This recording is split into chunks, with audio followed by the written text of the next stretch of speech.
des méthodes pour que tey jii ñu mën a taxaw wax ak moom ne ko ñoo bokk xeex gis nga xam lan lañ lay def jox la tuuti quelques garanties quelques trucs def la comme les Bamba Fall comme les trucs et tout ça c'est ça le dialogue. Vous lui avez parlé de ça? Vous lui avez parlé de ça? Pas moi personnellement mais man mooy sama analyse ne que loolu rek la l'autre mooy porter au triomphe que tas na opposition parce que depuis 2012 la Constitution consacre l'existence de l'opposition. Le président a dit que il va écraser l'opposition. Loolu rek doy na. Madame le ministre, écraser, c'est réduire à sa plus simple expression. Réduire à sa plus simple expression. ma résumer ko mooy dootul am opposition ci dëkk bi.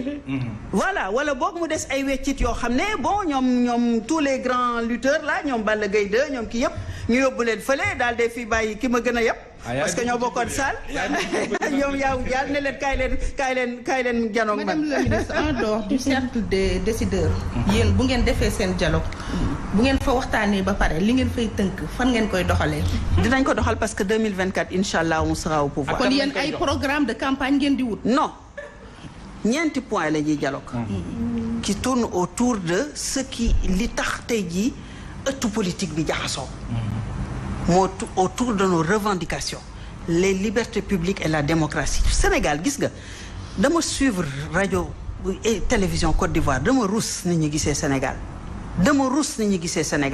nañu génn tuuti ci suñu dëkk bi ci suñu biir di xool suñu dëkkandoo yi naka la ñuy analyser te bokkuñ ci ñun. Alors Diegui sur le dialogue bi nga xam ne ba ngeen ko wootee gis nañu ne déjà am na benn pàcc ci opposition bi nga xam te ne nii ñu ngi divisé wu dialogue bu nga xam ne également terme de référence yi ñu ngi ciy tàbbi suba waaye Fatou Abdou xam naa su ma ko laajee lan mooy terme de référence yi peut-être mun na ma ko bañ a wax ainsi que Ndeye Fatou Ndiaye dialogue bu nga xam ne xamuñu lan fay waxtaane est-ce que newul aussi loolu moo tax ñu bëri ci bokk ci opposition bi justement mënuñoo am def confiance boobu la dialogue bi nga xam ne le président de la République moom Macky Sall moo ko woote. loolu mooy ñàkk wóolu sa bopp kaay leen ñu toog waxtaan ci koo xam ne bu ko neexoon bañ ko def au lendemain des élections de 2019 il a été élu à 58%.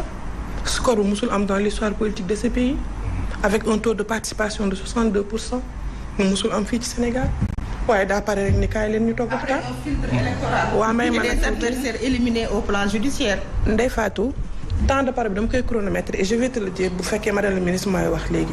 donc dama bëgg ngeen may ma nag ma wax sama temps de parole. quel que soit Alpha c'est le Sénégalais qui décide et le peuple sénégalais ak filtre bu ñu mënoon def dama ne bu Sénégalais yi bëggul woon mu toog du toog comme président Ablaye Wade waxoon nañ ko fi en 2011.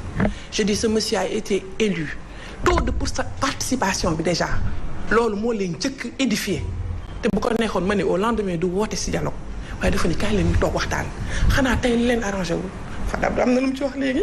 suffrage universel direct des maires yaa ngi bañ ku la dagg mais buñ ci waxee moom moo gën a tuuti bi amoon en 2012. non 62%. seeti di waat chiffres yi. dama ko sax laam-laamee. ma jógee foofu ma ni la li ñu wax ci dialogue bi mu taxaw ni suffrage universel direct fa lañ ko nangoo ci maire ñëpp xam nañ bu njëkk liste maire yi la ñuy voté buñ demee après lu bala après hold up am bu kan ka gagné woon taxoon jiite liste bi ñu bañ ko teg ci kaw.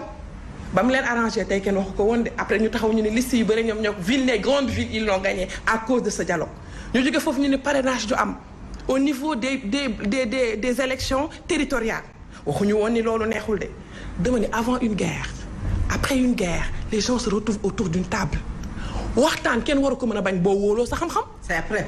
un seul homme. vous avez dit après. avant et après laa wax.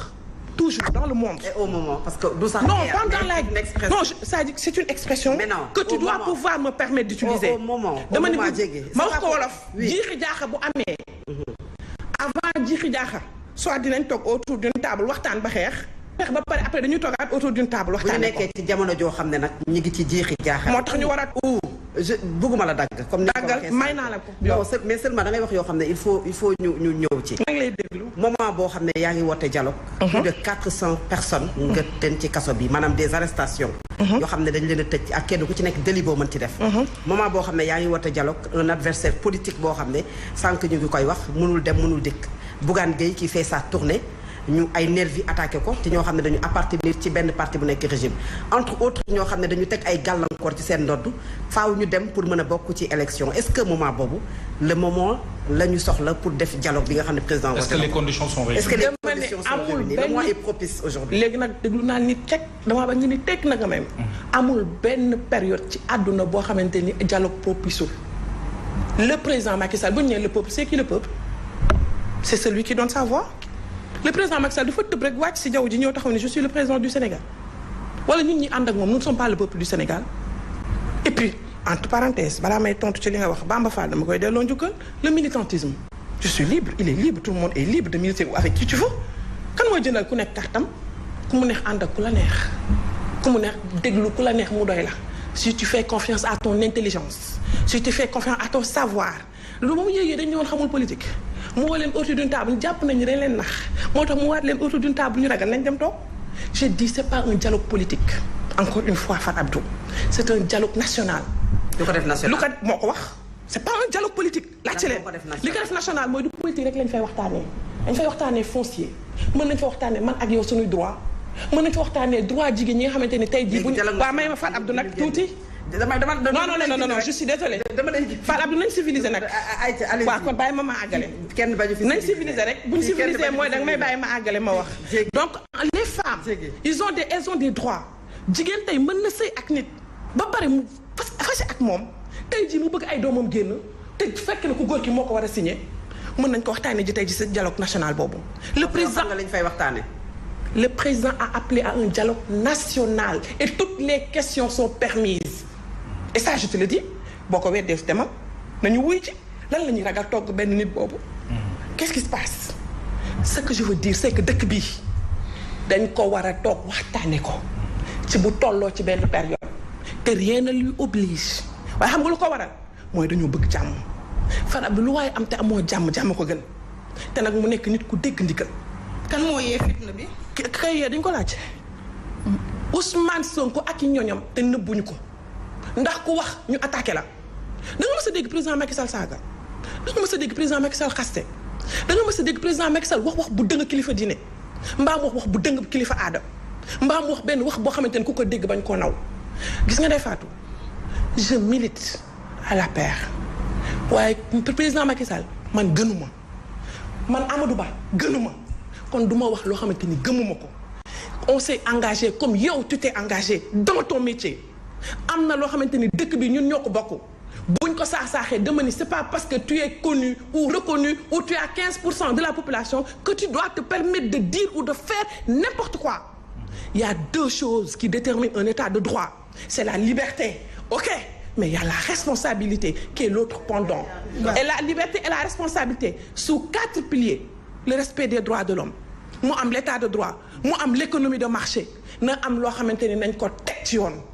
dama ne fii personne n'a le monopole de la vérité man waxuma président matal na lépp man waxuma Macky Sall mooy gën gi mindeef dama ni président Macky Sall am na fenn fu mu fekk sama dëkk waaye président Macky Sall am na feneen fu mu yóbbu sama dëkk ma nga ni waaw non parce que li ko indi pourquoi est-ce que parce que moom da nga koy bàyyi mu wax digresser poser yenn questions yi donc wax mooy indi wax ndax dafa ñëw indi pourquoi kooku woote ba mu ni dafa jël l'opposition yóbbu ko à sa plus simple expression je suis en train de développer et j'analyse. D'accord mais mën naa jóge si sur un point A dem sur un autre point B si ba tey si dialogue bi laa ne lu tax ñu war a dem ci dialogue bi ak lu tax ñu war a wuy ci ki woote dialogue ak lu tax ñoom ñu ragal dem toog ak moom. alors ñu ci bëri lu ñuy jàpp. lu ñuy ragal et puis naka nga jàngatee conditions yu ñenn ñi teg muy le président doit quand même nous édifier ci troisième mandat wala troisième candidature loolu aussi naam ñoom seen ñoon wax nañu ne duñ ko fa waxtaani mais ñu ci bëri bu ñu demul ci dialogue boobu bëgg nañu déjà am lu leer ci le président de la République ci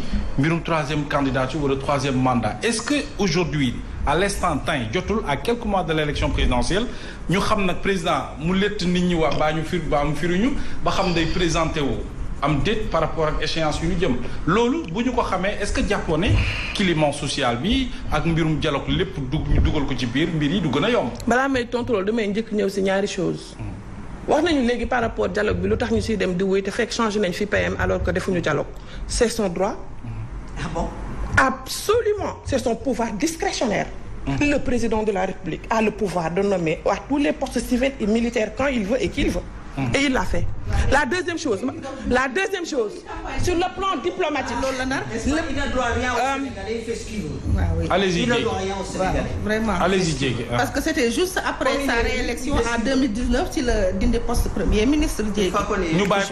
Je peux continuer. Allez-y. Il va faire ce qu'il veut. Parce qu'il a la possibilité d'apprécier. Parce qu'il a été choisi par 58% des Sénégalais parmi tant d'autres. Ce monsieur a la possibilité de choisir à tous les postes militaires et civils. Et il va le faire. La deuxième chose, parce que ce sont des voisins et je les respecte. La chose sur le mandat du président Macky Sall, moi, en tant que citoyenne sénégalaise, j'ai le droit de dire que mon candidat pour 2024 et le président Macky Sall, sur le plan juridique, d'autant plus qu'il n'a pas 70 ans, d'autant plus qu'il n'a pas été condamné, d'autant plus qu'il n'a pas frappé par de l'inéligibilité. Ça, c'est la première chose. La deuxième chose, tu m'as posé une question, laisse-moi terminer. Oui. La deuxième chose, tu as posé une question. Non. Mais tu me poses une question sur le mandat. Tu ne peux pas me relancer sur un mandat. Non, tu me poses une question sur le mandat. Sur le mandat. Il nous reste pas le fil de mes idées. Oui. Je dis la première chose. Allez-y. Madame le ministre. Sur le mandat. Je respecte continuer s'il te plaît. Allez-y. Je dis, le mandat du président Macky Sall, le président Macky Sall a droit à c'est mon candidat en 2024 et il ne s'est pas encore prononcé. Ça, c'est mon droit. Et le droit me le permet. La deuxième chose que le droit permet, l'article 27 que tu dis, je te pose le principe de l'indivisibilité. Le juriste article première phrase, dernière phrase, et l'article mandat. Oui. Article nul ne peut se présenter en deux mandats. Parcourir chiffre duma la ko fi wax mën naa ko génne nag léegi par internet tout de suite mais dans l'article 27 préciser nañu 5 ans bi d'abord ba pare doram di indi nag 2 mandats consécutifs. kon en 2016 bi ñuy def référendum kon boobu wax loolu yëpp amul woon kooku limitation des mandats. du ma gisaane te du ma météo. Tu m'as posé une question en tant que juriste et je te réponds sur un principe de droit bu kenn mënul teggi. Je te dis, c'est le principe de l'indivisibilité. De me poser des questions en tant que juriste. Je te réponds en tant que juriste. Après, je me donne le temps en tant que politique. En tant que juriste, je te dis, en tant que politique, il faut qu'on apprenne à faire confiance aux Sénégalais qui vont choisir. Mais en 2011, le Conseil constitutionnel a statué. Quand il s'est agi de voter, ils ont voté pour le président Abdoulaye Wade. Ouais, ni buñu ragal nañ wol sama waji. Buñu démarrer 2024 dañ li parce que tek leen Sénégalais bi nga né il faut les respecter. Voilà. Respecter Sénégalais. Est-ce que jiituwul? Respecter Sénégalais. Est-ce que jiituwul? Ki nga xamné day wax ak ku jang ak ku jangul. C'est-à-dire wax ak mag ak ndaw. Waaw. Am ñu mëna lire le référendum. Am ñoo xamné sen jang yeggu fa. Mu taxaw ne leen bi moy sama deuxième et dernier mandat. Moom ak léegi ak kàddoom kooku également nan la ma posé question nag dama bëgg nga déglu ma nag boo ma posé question danga may déglu pour déglu la waaw jërëjëf kon baax na boobu ba tey li ñu fi def yëpp déedéet doo dégloo nag Fat Abdou da ngay dagaate rek dañ lay relance donc Fat Abdou boo may déglu c'est trop violent Fat Abdou boo may déglu boo ma posé question bu concerne le mandat du président nga di muy waxante koo xamante ni mën na dégg muy waxante koo xamante ni mënul dégg muy waxante koo xamante ni jàng na muy waxante koo xamante ni jàngul président Macky Sall mu ne man bëgguma defaat deuxième mandat te ba tey troisième candidature am te ba tey waxagu ko te yoon nag may na ko léegi nga ni ma nan laa koy apprécier man je te dis comment il a fait pour changer les textes qui change les textes qu'est-ce qui ne change pas dans cette vie c'est quoi la relativité est-ce qu'on peut l'imposer au président Macky Sall et je l'assume donc il a changé pour une question personne écoutez-moi on peut clore le débat donc la loi elle est faite pour être révisée non il y a une éthique non attends donne-moi c'est pas possible c'est pas possible je m'associe pas dafay metti je ne suis pas d'accord pour assister dafay metti ama lii moo tax muy metti mais pour dafa am loo xamante ni c'est la relativité et le monsieur mon président ne s'est pas encore prononcé et il en a le droit et s'il se prononce le droit le lui permet et ce jour-là on va battre campagne pour notre président ce brouillard constitutionnel qu'on leur impose heure bi jotagul les Sénégalais ne le méritent pas comment tu peux appeler ça brouillard constitutionnel parce que le président day prononcé yéen Ndeye Fatou tension bi am Ndeye Fatou c'est cette quelle tension la troisième candidature. quelle tension quelle est la tension il faut oser le dire la tension c'est entre deux citoyens sénégalais d'abord entre un homme et une femme et entre un homme qui a diffamé